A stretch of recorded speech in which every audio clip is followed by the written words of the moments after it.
We are coming to the end of the story of the Legend of Sleepy Hollow. We left off where Ichabod was traveling home after the party. He had been listening to scary stories, and now he has a dark and scary horse ride home. In the dark shadow of the grove on the margin of the brook, he beheld something huge, misshapen, black, and towering. It stirred not, but seemed gathered up in the gloom like some gigantic monster ready to spring upon the traveler. The hair of the affrighted teacher rose upon his head with terror. What was to be done? To turn and fly was now too late, and besides, what chance was there of escaping ghost or goblin, if such it was, which could ride upon the wings of the wind? Summoning up, therefore, a show of courage, he demanded in a stammering accent, Who are you? He received no reply. He repeated his demand in a still more agitated voice. Still there was no answer. Once more he cudgeled the sides of his inflexible horse Gunpowder, and shutting his eyes, broke forth with involuntary fervor in a psalm tune. Just then the shadowy object of alarm put itself in motion, and with a scramble and bound, stood at once in the middle of the road.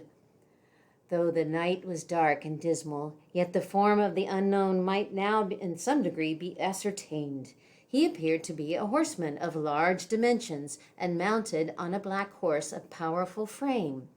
He made no offer of molestation or sociability, but kept aloof on one side of the road, jogging along on the blind side of old Gunpowder, the horse, who had now got over his fright and waywardness.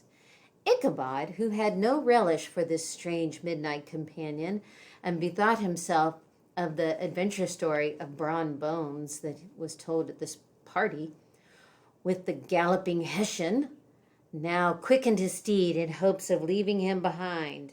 The stranger, however, quickened his horse at an equal pace. Ichabod pulled up and fell into a walk, thinking to lag behind. The other did the same. His heart began to sink within him. He endeavored to resume his tune, but his parched tongue clove to the roof of his mouth, and he could not utter a stave. There was something in the moody and dogged silence of his pertinacious companion that was mysterious and appalling. It was soon fearfully accounted for. On mounting a rising ground which brought the figure of his fellow traveler in relief against the sky, gigantic in height and muffled in a cloak, Ichabod was horror-struck on perceiving that he was headless. But in his horror was still more increased on observing that the head, which should have rested on his shoulders, was carried before him on the pommel of his saddle. His terror rose to desperation. He rained a shower of kicks and blows upon his horse, hoping by a sudden movement to give his companion the slip. But the spectre started full jump with him. Away they then dashed, through thick and thin, stones flying and sparks flashing at every bound. Ichabod's flimsy garments fluttered in the air as he stretched his long, lank body away over his horse's head in the eagerness of his flight.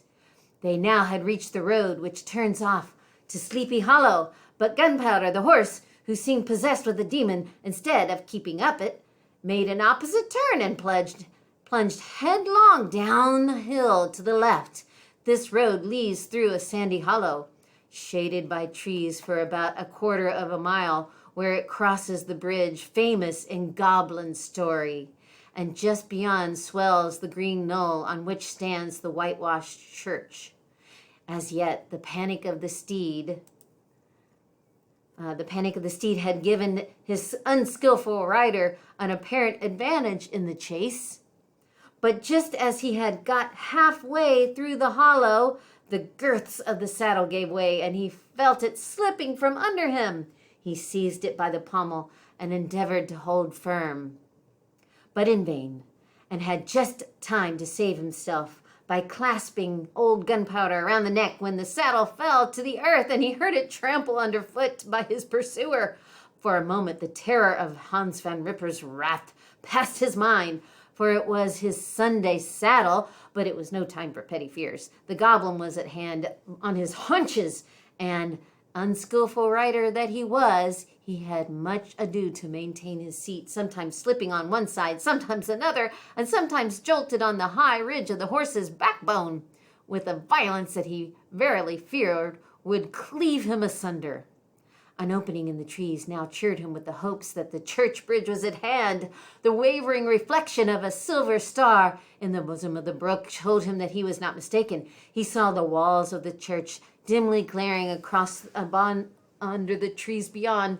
He recollected the place where Brombone's ghostly competitor had disappeared.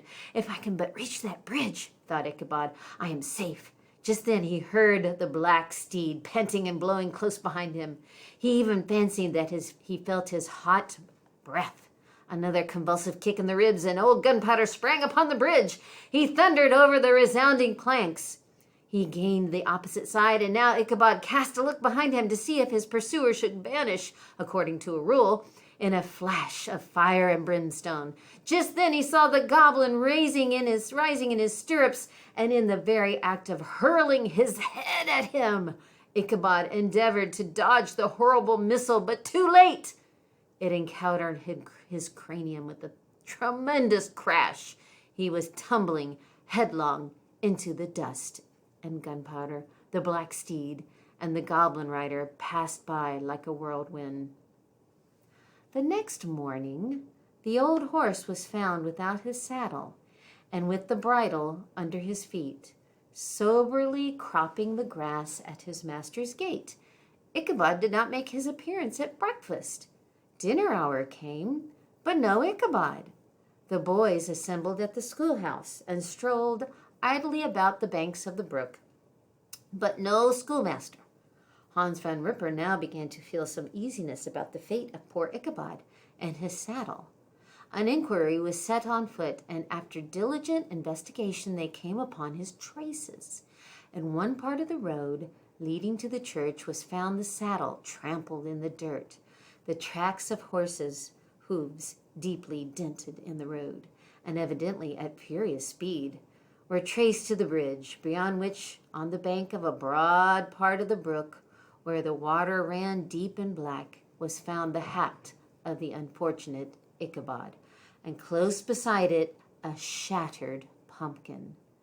The brook was searched, but the body of the schoolmaster was not to be discovered, and Hans Van Ripper, as executor of his estate, examined the bundle which contained all his worldly possessions.